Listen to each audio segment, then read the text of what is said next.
I'm delighted to welcome you to the Metcalfe Auditorium today for this panel session with these three. We have, first to my left, we have Hayley Scrivener. She's a former director of Wollongong Writers Festival. Her debut novel, Dirt Town, won the Kill Your Darlings Unpublished Manuscript Award and became a #1 Australian bestseller before going global.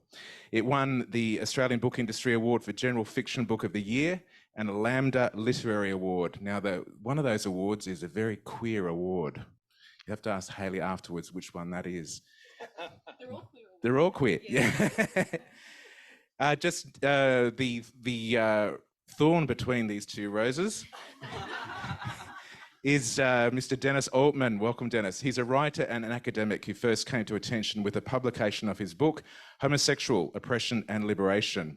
His list of works includes Unrequited Love, Diary of an Accidental Activist, which I did spot in the bookshop this morning, and he's a Vice-Chancellor's Fellow at La Trobe University. He was listed by the Bulletin as one of the 100 most influential Australians ever. And then the Bulletin went out of press. He ended the Bulletin. Anyway, he was listed. And he was appointed a member of the Order of Australia in 2008. And he's here today talking about his first novel, Death in the Sauna. Welcome, Dennis. Please give him a round of applause. Dennis is an elder statesman of the LGBTIQA community in Australia. So it's an honour to not only meet you, Dennis, but also to discuss your work today. Now, this gentleman right up the end, R.W.R. McDonald, affectionately known as Rob. Can we know why you go by this RWR, just as an aside, while we have latecomers come in? Yeah. Oh, this is working. Short answer is when I was a kid, that was going to be my name when I was an author. It is actually my Robert William Ranald MacDonald.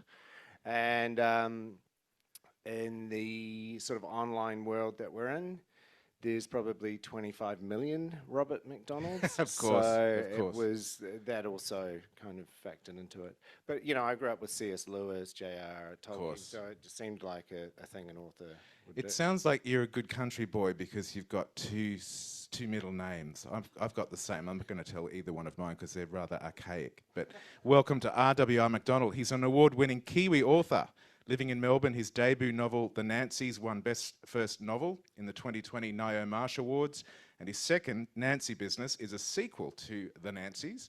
He's also co-host of the Queer Rights Sessions podcast, which promotes LGBTIQA plus identifying writers and their works. So please give Rob and all of our panel a big welcome. So a bit of housekeeping. Please remember to mute your mobile phone while you're here for the hour-long session, and please don't record the session. If you're taking photographs, please turn off your flash. I'm sure these folk are used to being papped, but don't distract them. Please feel free to share the session on social media or to follow the social media for this particular event. It's @BadCrimeSydney is the handle, #BadCrimeSydney. Now, we'll have about 10 minutes for questions towards the end of the session, so please get those questions ready. Those of you on Zoom, I've been told today you can use the Q&A function of the Zoom panel. Apparently, it's a little button that's rather obvious. If you can't find it, just Google it. You've got plenty of time before you have to ask your question. Yeah, we'll do our best to include any and all questions that you have today. So I'll get a bit of a warning from somebody about question time, so please, if I'm not responding, just yell out. Anyway, now we have a panel of queer writers. Are you all queer? Do you qualify? Do you have your card on you? Do you have a card in your pocket? I knew I should have brought my registration. Yeah. Dennis, I think the cat's out of the bag for you. There's no issue here. Yes, I'm not going to deny it. Yeah, but Rob, did they stop you at the border when you arrived in this country and ask? No, I managed to get in a woman's dress. Right, okay, well, wonderful. Well done, congratulations. So, who organised this festival? I don't think Catherine's here, she's probably on the radio at the moment. I mean, surely with a panel of queer authors, and I identify as queer, we're going to need to have some kind of quota system so that straight crime writers get a chance to actually platform their work. Am I right? Do you think? I mean, are we going to have to do that? They do have all the other sessions. Well, You ruined my joke, Dennis. I'll forgive you for that. Well, I'll start with you. You're on the spot. How does it feel to be at a queer crime writers panel for you? Okay, I actually feel very ambivalent. I'm thrilled to be at a crime writers festival. This is very exciting for me because I have published a large number of books, and this is the first time I've moved into the world of crime. And people keep telling me it's the friendliest, nicest group of writers around. I see people nodding heads. I'm not going to dispute that. Where I'm ambivalent is I actually would have preferred it if we had been scattered through the various panels and brought a queer perspective to other discussions. There's something rather 1970s ghetto-ish about saying, let's have a queer panel, aren't we progressive? No, that was progressive 40 or 50 years ago. Welcome back to the ghetto. Well, to be fair, they've been working Rob very hard. I feel like you've had a lot of, you had a workshop and you know, I've been spreading the message, Dennis. he's out there doing the good work. Well, look, between the four of us, we certainly don't represent every one of the letters in the increasingly large acronym LGBTIQA+. People get a bit of fatigue saying that. I don't. Do you ever get fatigued about saying all of the letters in the alphabet, Rob? No, but I also like queer because for me it feels like the community's, you're I guess part of that. I'm a gay man, cis gay man, so that's also something I'm very proud of. But yeah, that's why I love the term queer because, I'm queer, Hayley's queer. You know what I mean? We share something, which I think, I love, and I love that about our communities. And I think the flip side of it is that every letter, when it's your letter, you want it to be in that, like, specified, right? So the community and the unity of queer is great, and then sometimes you want to, like, I'm the B in LGBTQIA+, and it's not a silent letter, and it, and I am, and so anytime I'm in a space and that is like you just get that signal like, yes, I am being thought about in this space and I matter, and it's a space we share and hopefully a place where we platform. Like, that's also why I like queer, because there's this sense of like we are in it together, that I also really like. It once was a very pejorative term, wasn't it, Dennis? The queer. Does it still have this echo of negativity for you? No, I agree with both Rob and Hayley. I actually like the word queer. I hate the alphabet. I think it's, in fact, quite absurd for several reasons. But I hate it partly because it is very, very Western. It's based upon Western assumptions about gender and sexuality. And it's been taken over in contexts which lead people to forget very different cultural, historical understandings of sexuality and gender. But having said that, I think if we're going to use the word queer, for me, queer involves everybody who somehow breaks with what R.W. Connell, using again someone who used their initials, the sociologist Raylan Collin called hegemonic masculinity. And I think that anyone who breaks with hegemonic masculinity, in a sense, qualifies as queer. So for me, I actually would include sex workers. In fact, I'm more comfortable to put SW in the letters than I am with some of the letters already there. But because I want to get out of the auditorium alive, I will stop at that point. Thank you, Dennis. So the point that you made about representation on panels labelled queer, I've not been around in the literary world a particularly large number of years, but I've been going to writers' festivals for a very long time. And I can remember a time when there was no queer panels at all. And it was very difficult to see the queer content in festivals and, in fact, in books. You could actually completely miss a book that had queer themes because it wasn't even mentioned on the blurb on the back cover. So can you all address that issue? I mean, we've got different generations here, different ages and stages of life. A first-time crime novelist, but a man with 50 years of activism plus behind him. Is it will we need to have this kind of soft quota system for a while more, do you think? Hayley, you answer that one for me, please. I mean, on one level, it's a useful grouping to be like, okay, great, I'm going to go and learn in a concentrated block about a bunch of queer books. Like, I see the advantage as a, former festival runner to, but one of those things is that, talking about this idea of the ghetto, again, you want people to be able to be involved in bigger conversations, but sometimes this is the conversation you want to have. And so I think as long as it's not one or the other, and I'm really proud and happy to be on a queer writing panel. And I don't often get to talk about Dirt Town's queer content because it's sort of been marketed in as a commercial crime fiction title. That's sort of less interesting. And it's really clear to me because in the book, this book has been published in the US under the title Dirt Creek.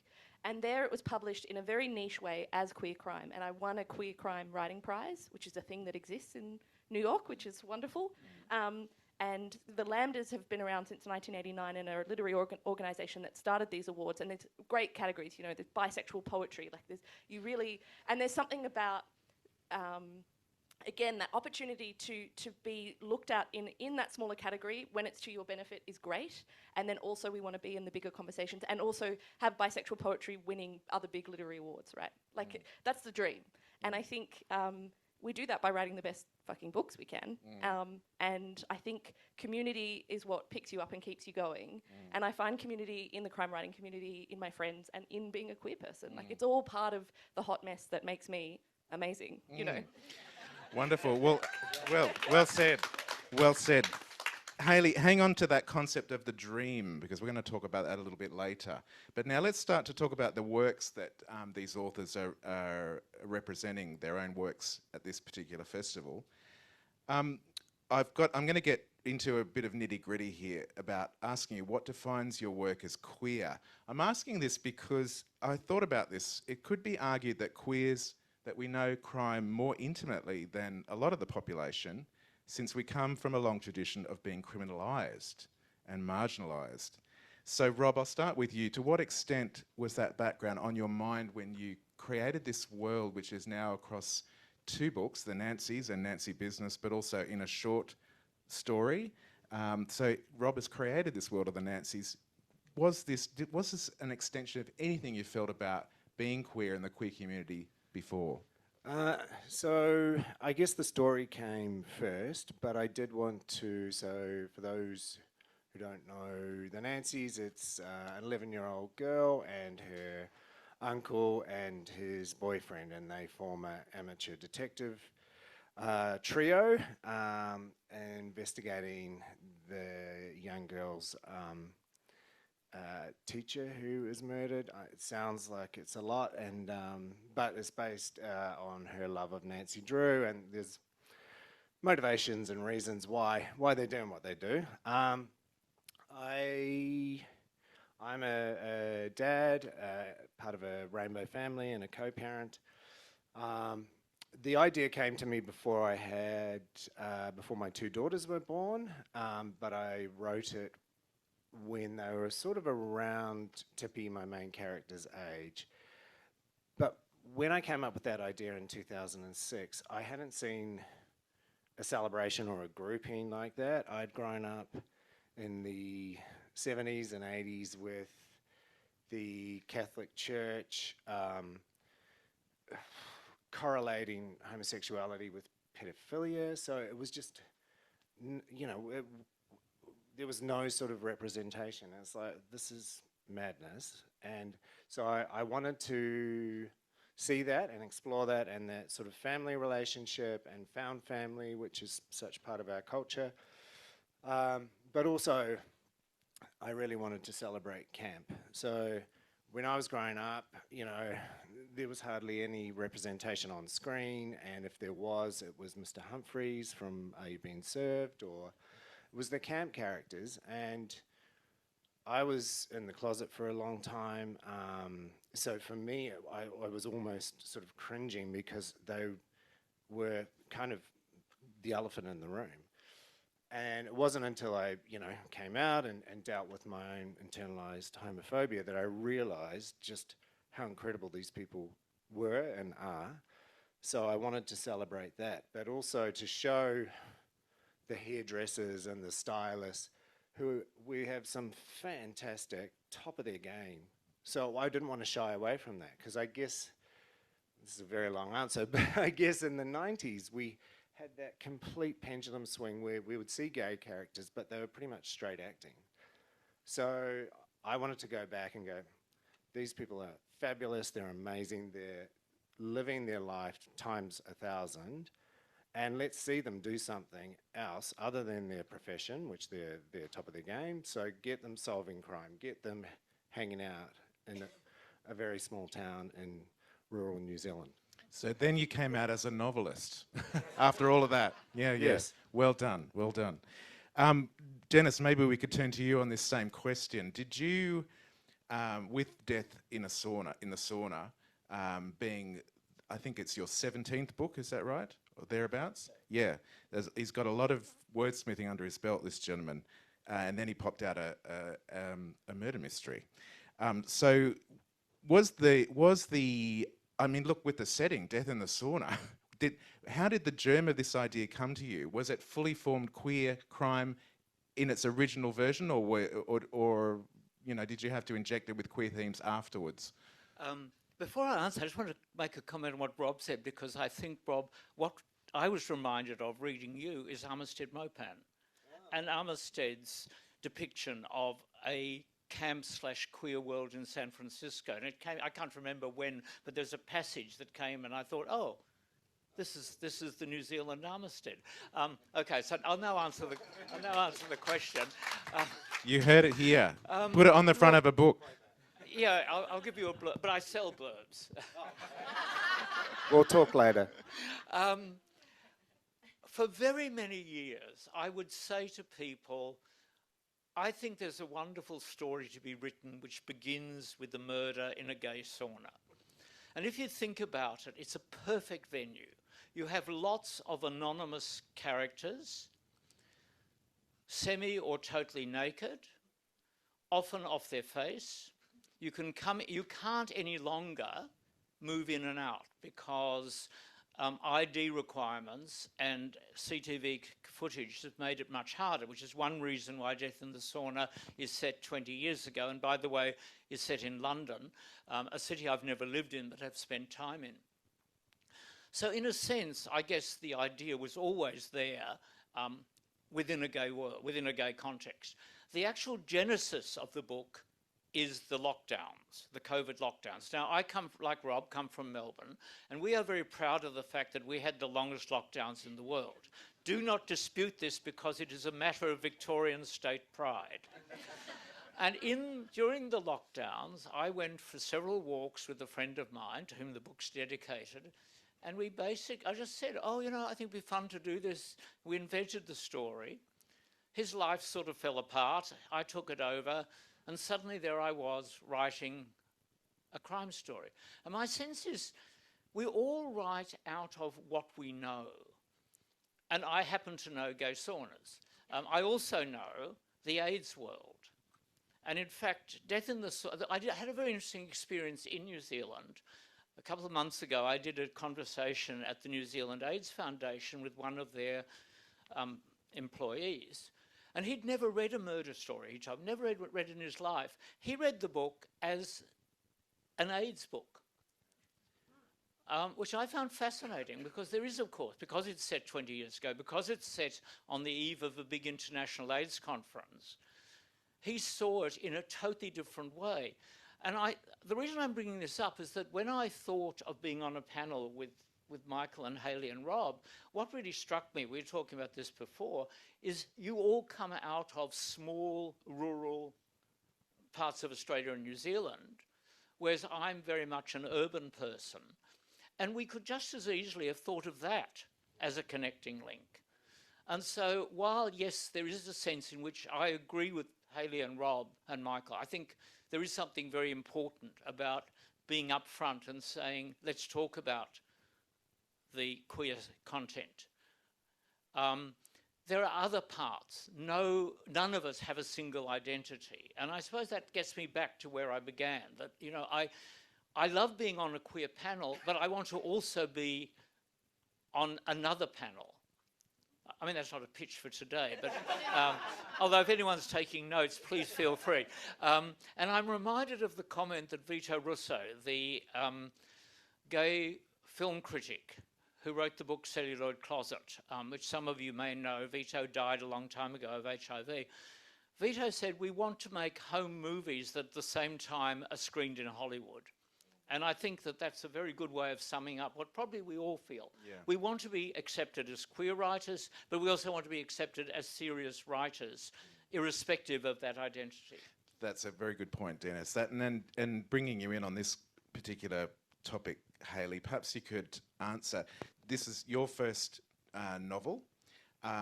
This might be a queer writing test for you. So with book number 2, which I'm sure will be beginning of a long list of other works, are you going to write queer in number 2? Yeah, it's interesting because Dirt Town is the story of a young girl who goes missing in a small country town, and is very much about, it is about a childhood place for me, and it's very much a book that where I wrote about a vibe and a sort of, in many ways, an unfair portrayal of a town that I think if I were to go back there, like that's why I didn't name it after the town where I actually grew up, because that would have been quite unfair, because I associated it with, I mean, I didn't have the word queer as a kid, but I knew that it was not a place that that would be welcome. Like whatever it was that I could feel myself moving towards was not going to be okay. And so in some ways, Dirt Town, the way I write is very much like, I had some feelings once and you are going to hear about it like for a long time. And throughout this festival, I've been going to and seeing so many beautiful writers and hearing people talk in the most beautiful way. I mean, a writer like Julie Jansen, writing into a space and sort of, the personal is political and has to be. And if you're in a minority, I think these stories matter. But it really was a vessel for me to put how I'd felt about something. And the queer characters in this book are, there's a lesbian detective, and I'm not a lesbian, and there's a young gay boy, and I'm not a young gay boy. And he goes through some really hard stuff that I didn't go through. I didn't have an abusive father who suspected I was queer. Like that, I lived with my single mum, and she's the best. But I think that was a book where I could put those feelings and kind of dramatize them and turn that up to 11. Whereas my next book is going to be much more personal in that the main character is bisexual, and so it feels like a much more direct, like if you read the book, Ronnie is the character that I'm closest to. I very much just kind of took a lot of me to make that character. All of them have parts of me, but the next book is almost, it's totally different setting, so it's Blue Mountains. 3 women go rock climbing and only 2 come back. Oh, I'm buying that already. Yeah. So, a woman goes out with her girlfriend and her best friend, and only 2 of them come back. And it was that story feels much more personal in some ways, because that character is almost like Ronnie grown up, and yeah, it's fun, and I wish I'd finished the book already so we could talk about that book, because it is really fun to write that closer in a way. But I think you're always giving parts of yourself to your characters, but it is satisfying. I'm going to apply an extra filter to this though, because you're the youngest amongst us. Thanks. And it's so fantastic to see Dirt Town. Let me hold it up so you can find it in the bookshop if you haven't already read it. It's just such a fantastic achievement for a young queer author to write a young queer book. Congratulations. And number 2 sounds fantastic. I grew up in the Blue Mountains as well as rural Australia, so there's a sale, at least one there. Yeah, good. Well, I'll tell my publisher, I'll write to them. Good. But I want to know, do you envisage ever in your career, decades of your career ahead, will you ever not write queer? Yeah, it's a really good question, because I sent away book 2, as you do, to get a really solid read from someone, and I was going to get some structural feedback. And so I started book 3 because I'm miserable when I'm not writing. Like, I'm not happy when I'm writing, but I'm really miserable when I'm not writing. And so I started book 3, and yeah, there's queer characters in that. And it's interesting because it's actually my grandparents' story. My grandparents worked in a circus in the UK. My mother was born in a travelling circus, which explains a lot about my family. And so that's, and I was like, I want to take these characters of my grandparents and really think about the circus in 1960 UK and tell that story. And then as I was plotting it, of course, a queer couple emerged, and they're really going to be at the heart of the book as well. And so I don't think you can say ahead of time, yes, every book I will write. But I think there are so many queer characters still to be discovered and enjoyed that I feel like if that is going to be my life's work, I'd be okay with that. An unrepentant queer writer. Here we go. Well done. Let's talk about the works, since we've started to talk a bit more specifically about it. I want, let's start with you, Rob. If we could get you to just introduce your book. You've already told us that some of the characters, we've got Tippy Chan, her Uncle Pike, his boyfriend Devon. They form their own team of Nancy Drew sleuths and find themselves in trouble in a country town, a fictitious country town called Riverstone, which is in South Otago, South Island, New Zealand. So let's hear, just give us a little bit of context about which part you're going to read, Rob. Oh, so I'll read from Nancy Business. So this is the sequel. It takes place 4 months after the first book ends. Here's book one. It's beautifully powder pink. You can read them out of order if you like. I did. I read them out of order. Yeah, so you could read this and then treat the Nancys as a prequel. Mix it up.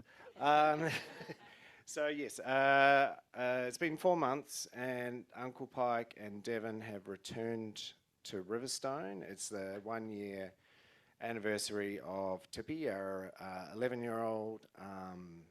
She just turned 12. Yes, 12. Her father's death. So I was going to read just from the beginning, just a little taster. Yeah? Okay. My counsellor told me firsts were hard. First Christmas, first birthday, and now today. 18th of April, the first anniversary of Dad's death, and the first day of school holidays. My classmates were probably warm in their beds, still asleep, not freezing in the middle of nowhere with their family beside a ditch. I tucked the bunch of flowers under my chin, the cellophane wrap crinkling loudly in my ear, as I struggled to zip up my crimson anti-kidnapping jacket. It had shrunk since I wore it last summer at Dunedin Airport, the sleeves now 3/4. In my other hand, I gripped my tablet with my grandma, Nai, on a video call from Shanghai. She yelped in alarm as I juggled zip, flowers, and tablet with my numb fingers, trying not to drop her on the tar-sealed road below. Hold on, I said, hoping she wasn't getting too dizzy. Finally, the zip gave way and I pulled it up as far as I could, probably jamming it again, but I was so cold I didn't care. Mum didn't turn around. Her blonde hair was in a pretty French braid, rather than her usual 1-minute ponytail, thanks to Uncle Pike, who was a celebrity stylist, though, as Mum said, just not for himself. I was almost as tall as Mum now, though she was pretty short, and Mrs. Brown, our next-door neighbour, had stopped calling me Little China Doll, but that could have been more to do with her granddaughter Melanie calling her racist than me turning 12. Mum stood on the bank facing the Clutha River, wide and deep. Its emerald surface appeared calm, yet underneath it seethed, racing towards the sea. Leftover morning fog drifted in and out, hiding under the willows, reaching out but never quite touching us or the white cross half buried in the thick grass. Dad's cross. Somehow it seemed smaller, not big enough to mark such an important spot, 2 kilometres out of Riverstone on the flat.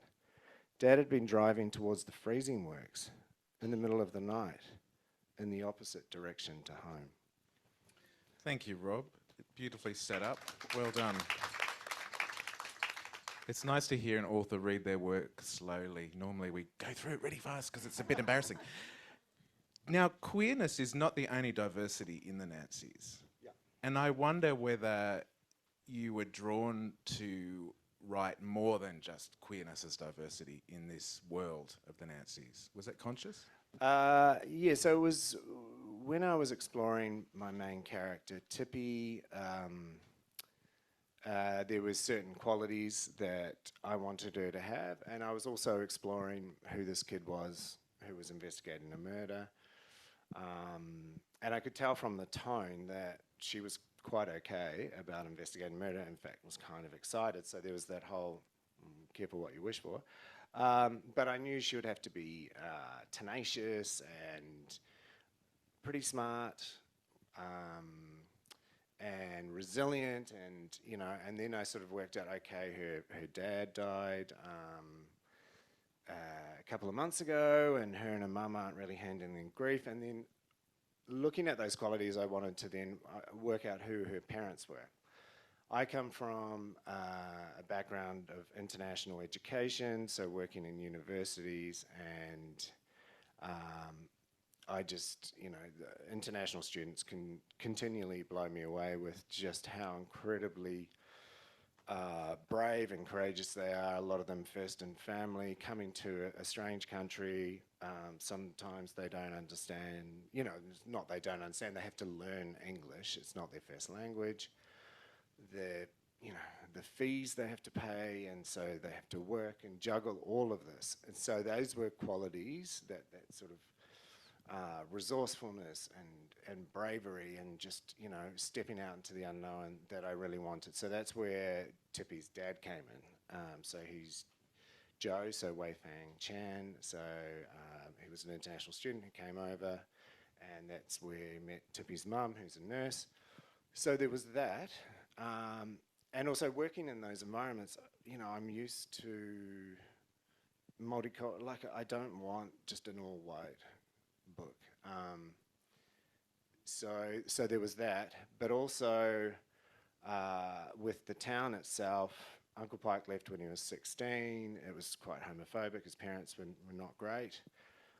He's returned back to almost like a post-homophobic world. You've got the mayor, and who is a queer Maori woman who's got her wife, and the town's just doesn't bat an eyelid. Like, this is kind of the world, and I wanted that as well for the reader, so we can put that to one side, and that wasn't to try and create a fantasy, but it's like, well, what is the world like if we take that aside? So there's still racism, there's still misogyny, there's still other things going on. But yeah, it was really important. I want to see a world reflected that I live in, I guess. Yeah. Wonderful. We'll get into the Nancy's if you haven't already, before the third one comes out. Dennis, I saw you preparing your copy of Death in the Sauna to read for us. So which part are you going to read from? I think I have to preface it by saying that I grew up with Agatha Christie. And when I say that, my grandmother, whose English was very limited,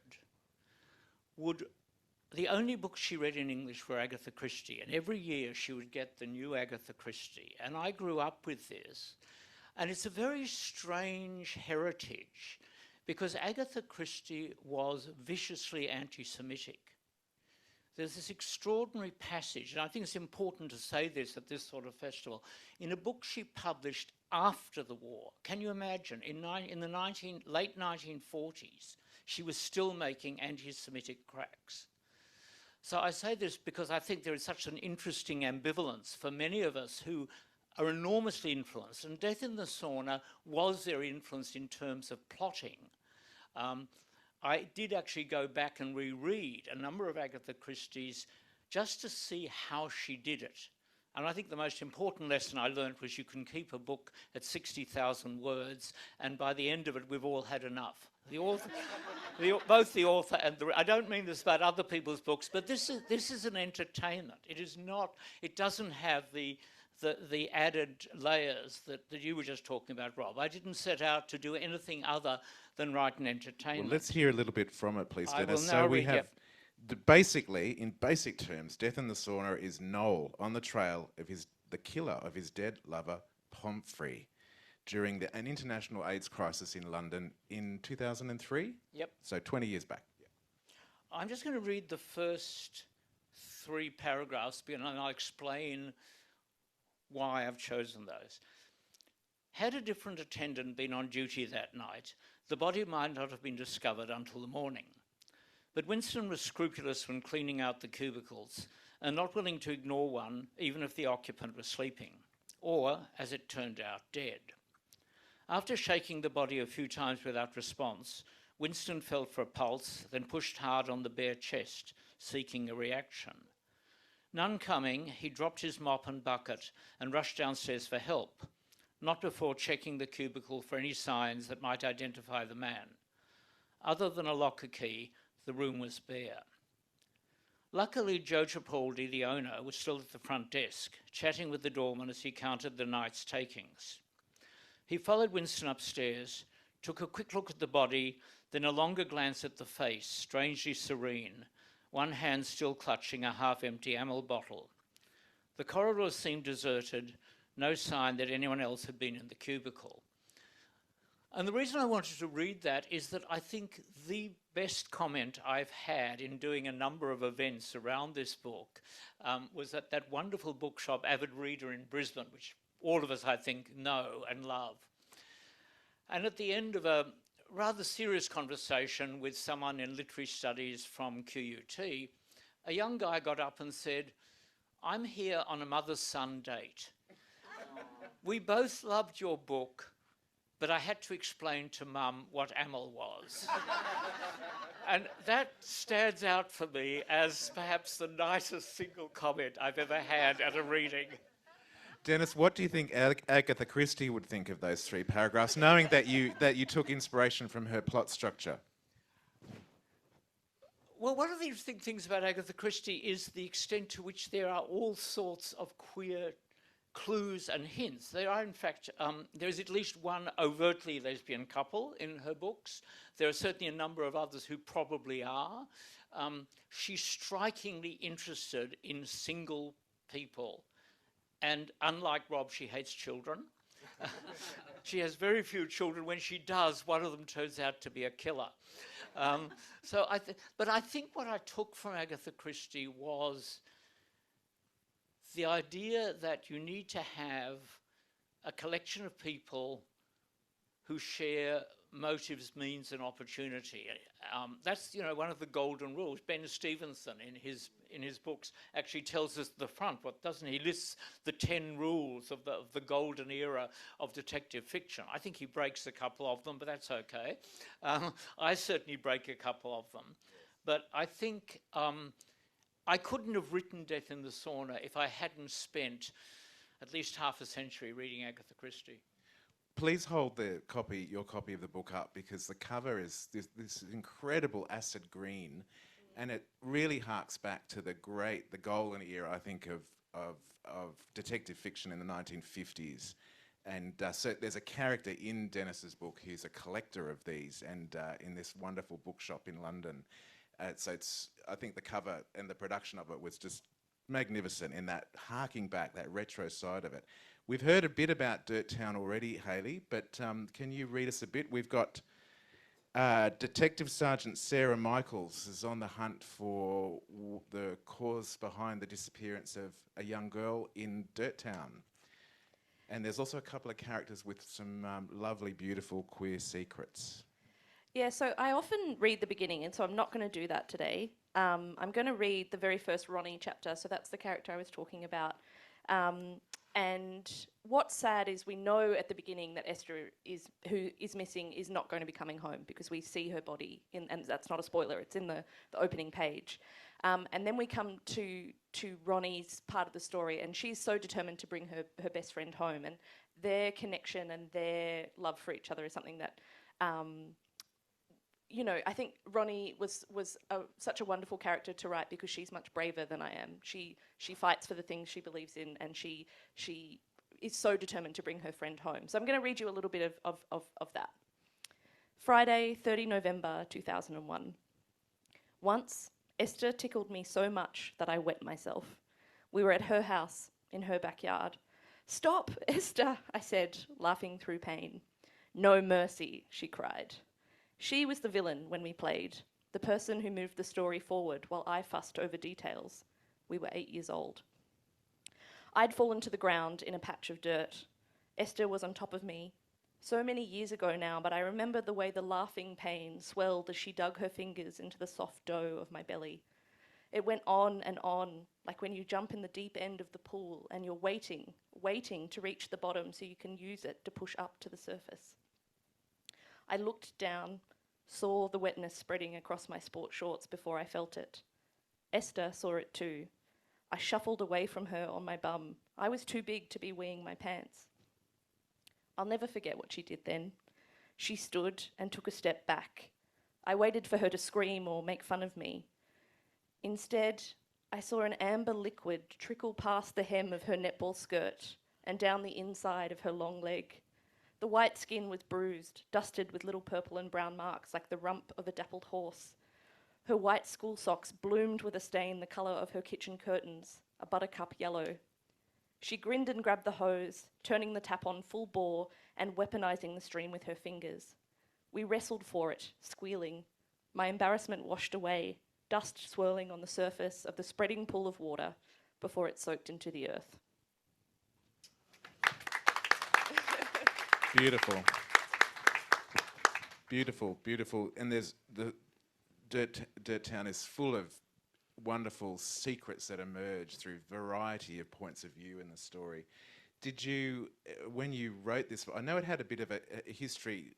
I sort of researched it a bit online to You discover. looked me up, you Googled me. Yeah, I Googled you. And it had a slow burn into being this book with those multiple points of view. Did you struggle to wrangle all those characters together? Yeah, I certainly wouldn't recommend to a debut writer to write a book with 5 points of view, one of which is a disembodied collective that's trying to evoke a Greek chorus using, Aussie school kids. It's not a great idea. But it was really organic, and actually I'm a major overwriter, and I've had to learn to forgive myself for that. Like, I just have to write my way, because I don't plot and I don't know even what I'm trying to say. I'm really writing from that feeling. So I kind of get into the feeling and then write a bunch of stuff, and then I try and connect it. So the very first draft of the book was actually told entirely from the point of view of this chorus of kids.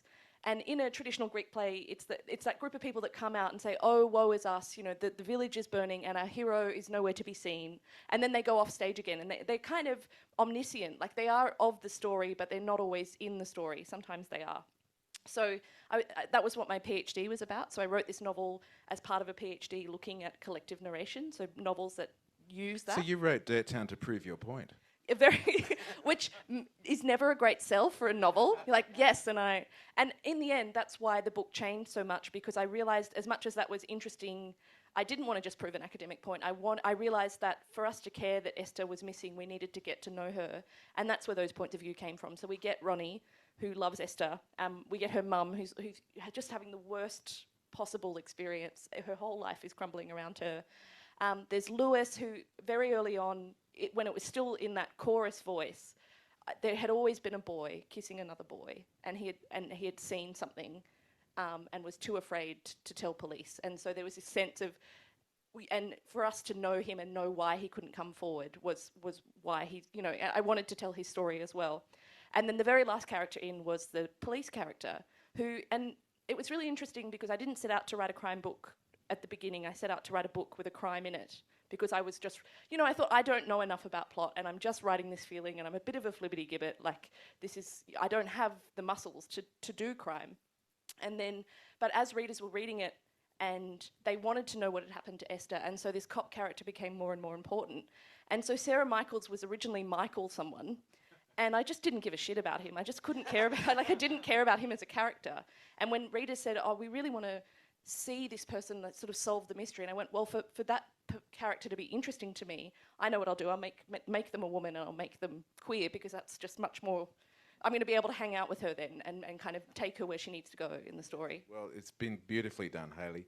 Now, we all started to get a bit excited in email exchanges with Catherine, who's the artistic director of Bad Sydney, and between ourselves about what this panel could deliver. And, genre benders is a very nice sort of, it's kind of wry take on gender bending. But the novels that you've talked about, even though we're here on a queer panel, they are incredibly diverse. Broadly, they're rural noir, Dirt Town, a closed room mystery, even though geographically it goes much beyond that. It goes from London all the way to Brighton. And we have a cosy mystery, in a sense, with the Nancys. Now, getting ready for this, to create this panel, I had a bit of a look to see if there were any genuinely uniquely queer genres. And I found one, and it's relatively new. They call it a Quozy Mystery, Quozy.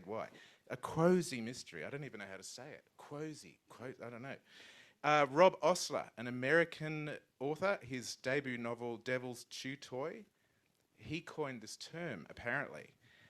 So I thought, well, this is a chance to read the tea leaves. I wrote rural noir with my book Tankwater, And so reading Dirt Town and knowing about you before I got to meet you, I thought, oh wow, there's sort of like a queer rural noir. Could that be a thing? I don't know how we could coin a phrase that We would should be as get good as... T-shirts made and like go around and Yeah, but make it- Quozy Mystery is fantastic. Yeah. Did you know that you were writing a cozy mystery that could become a Quozy Mystery? Were you that conscious of... were you that conscious of genre, Rob? Well, back in 2006, I thought murder mystery. It wasn't until I was doing Faber Academy writing a novel in 2016 that I realized cozies existed, and then that there were rules, and they were certainly handy kind of checkpoints. But I always had these characters. So then when my agent went to send it out, in her letter to publishers, I think she coined it like it was a camp cozy or something like that. Okay, so we have an earlier version of a Quozy Mystery, a Yeah, camp cozy. yeah. So I mean, It's easier to say. I want to go to Camp Cozy. Sounds yeah, really fun. yeah, right. Yeah. So I don't know, and the thing when when I was writing it, in 2016, wasn't actually the queer aspect. It was that you're writing an adult book told from a child's point of view, and like that was sort of blowing everyone's mind. Now that could be its own genre. Do you think that there will be more queer genres going forward? I think this one cropping its head up in America or North America, it sort of suggests that booksellers perhaps are going to get onto this bandwagon. Do you think I feel personally there's much more to be had there, but do you think that we'll see it Well, I mean, emerge? if we look back in the annals of time, like lesbian, what was it, the lesbian detective fiction or the pulp fiction? Like they were doing it way In back. the 50s. Yes, exactly. And one of the things when The Nancies was first published that I'd been speaking to my publisher about was I did not want my book stuck in the back of a bookshop in the queer section and not up the front. It could definitely be in both, but I wasn't going to have that pigeonholing.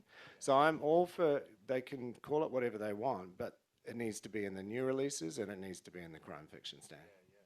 But that's what I think this is where this question is at. It's in the bookshop. It's on the bookseller's website when you click on fiction and you get all these subgenres and subgenres.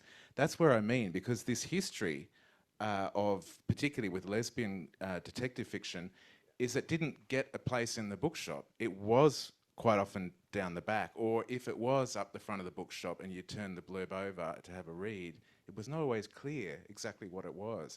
So we're seeing a sort of a confluence of these two things, this sort of out queer fiction, which breaks the one shelf that they'll have down the back. I have noticed though, some bookshops, it's starting to creep towards the front of the shop. Have you noticed any difference as you're going around the country where the LGBTQI plus fiction is? Or non-fiction as well? I mean, I think anyone who's had their book sold has had that experience of like people talking about it as a product to be sold, and that categories are for that. That's what it helps. And it's really interesting because the book was a Barnes and Noble pick in the US, which was like a big deal. And it was great. There was a point where I think it had a sticker that said Sapphic Detective. And I was like, I want that sticker, and it's sort of that thing. It's almost like when you like someone and you're trying to figure out if they're also queer.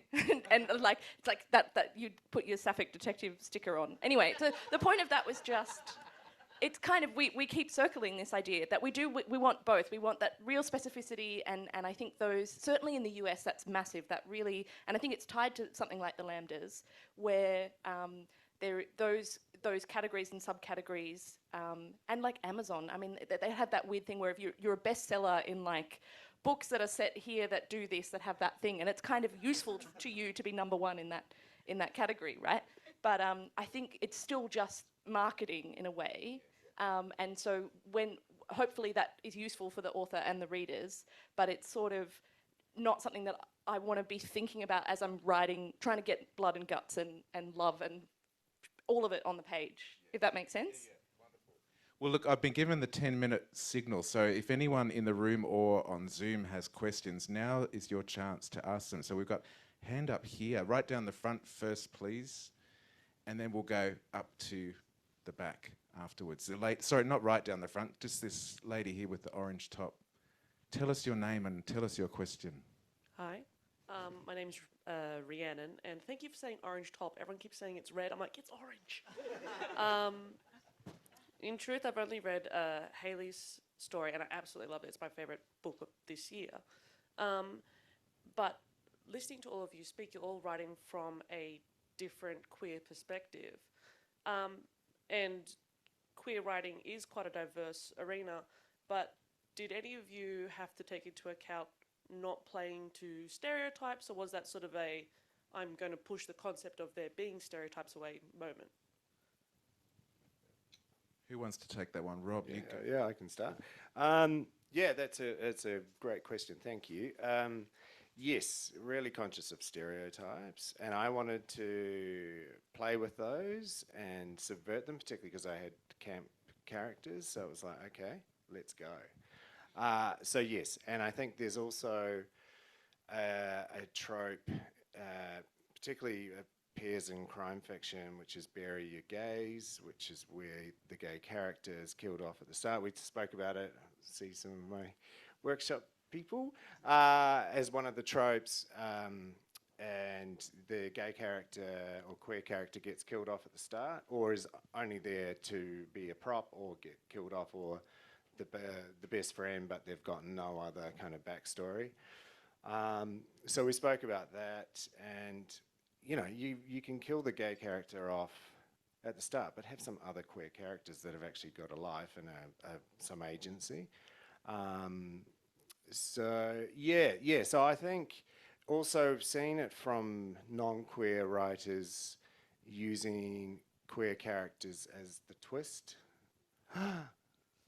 The straight husband's twist, gay, and it's like, well, no, he's probably bisexual, and also, you know, he's had sex. Let's, you know, if your cliffhangers on that, then, you know, I think we need to move on. Well, I'm just going to say the greatest question I had was actually not around sexual stereotyping. It was around one of my characters who's a British Indian. And there is a moment that nobody seems to have picked up, but I'm very proud of, where he encounters racism in a cafe. And I think I was most worried about how people might react to my creating a British Indian character. And I went to great lengths to not make him stereotypical. I suppose because I'm gay and I've been publicly gay for a very long time, I didn't feel any great anxiety about how I would depict gay men. I didn't feel any great anxiety about the way I've depicted the women in the book. I think it really was, the one time I thought about it was in the character of Rahid. Stereotypes. Hayley, have you got points to answer that question? Yeah, I mean, I think for me, character is at the heart of fiction. So if you're writing good characters, ideally you avoid, and I think, like with crime, I mean, crime has a set of expectations, and it's really fun to play in and outside of those expectations. And I think stereotypes, or the ways in which we anticipate certain people are going to be, are something that you can pick up and put down and think about, but yeah, you're usually playing, you're kind of aware of it. But if you're getting to the core of good character, and they're people that come to life on the page, and for me that takes a really long time. So I have to kind of forgive myself as a writer when it feels like finger puppets. I'm like, well, this is Kevin, you know, like, and they all start that way. And that is the voice, that's how I talk to myself inside my head. Oh, Hayley, you're writing a great book, you know. And so that's what they all sound like. And then as they go on, they become people that feel real to me. And so, you know, I think it's that thing of, you want to address, it would be a pity to have a character who is queer or a person of colour, and not engage with the reality of that, or some of the things that are associated with those stereotypes. But hopefully if you write the character well, you're not running the risk of perpetuating them. But it's also, like, all good writing has been read by a lot of people, and you get to kind of benefit from other people's and sort of reading and careful reading and thoughtfulness. And that's all good writing does that, and particularly when you're representing someone who hasn't a particular person who there aren't enough representations yet for us to be really cavalier. Yet, like, I could write a white man a thousand different ways, and like the overall cachet of white men is not going to go up or down because there's so many representations of that kind of character, right? So I think that's what's at stake, and I think it is important, but the craft work that you do hopefully gets you to the right place. Thank you for that question. Another one up here. Is that Alicia? Hello. Hi, Michael. Welcome. Well, thank you very much. This is a great panel. What do you think of Croix Noir? Croix noir. Yeah. Croix noir, as coining as a phrase Yeah, for what we do. maybe. I've got a question for Dennis, and it's not really a genre-related one. Can you speak louder? Oh, sorry, I'll put the thing right in my face.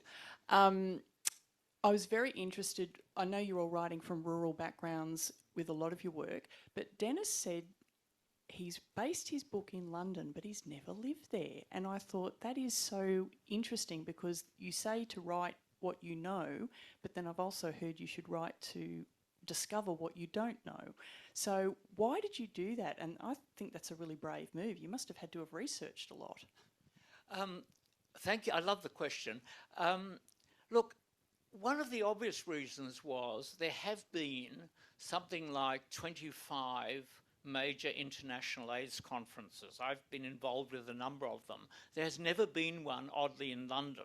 So, in a sense, setting in London meant that nobody could say I was just, piggybacking off that. There's also, I think, a sense that I wanted to send up the traditional British murder story. And that meant, of course, setting it in Britain. And as Michael said, the characters go to Brighton. I knew London and Brighton well enough, but of course, with Google Maps, one can find anything. And I actually drove with one of my characters across London on a Google map in the middle of lockdown. I think for me, it was, because I saw it as an entertainment, it demanded a greater use of my imagination to go to a city I was not currently in, a city that I have some feeling for, but a city where, in some cases, I only know of it through the internet. Any other questions in the room? Down the front here, please. Here comes the microphone. Hang on just a second, you'll be able to be heard by everybody. Thank you. Lydia, who chooses which book will become an audio book?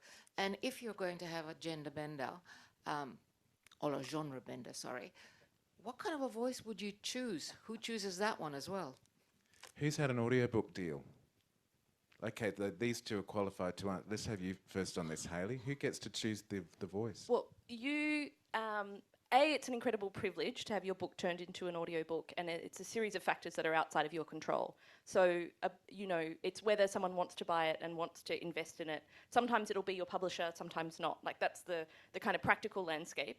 And then in terms of the narrator, often you'll get a series of audition tapes, and in my case, I got two, and there was one that I was like, yes. And I think what's tricky in my book is there's a 12-year-old girl, an 11-year-old boy, and two women in their sort of 30s and 40s. And so, it's skewed female, but they also had to be able to deliver Lewis's voice in a way that wouldn't be jarring because they only wanted to pay one narrator. I mean, someone like George Saunders gets... he gets all these amazing actors and everyone, gets assigned a character and they do these huge productions, and that's not always the case. So I hope that kind of answers the question. There was a first part of your question, though. I've forgotten. I'm very sorry to say. I've listened to all of you and read all of you on paper. But these days, I prefer audio. But sometimes I find a disconnect between the book and the voice when I've read a whole series of them on paper and then listened some more. It's just not the same. Yeah. It's an interesting point about audio. Any other questions in the room? Well, let me please get you to thank these three people for their time and their expertise in this subject.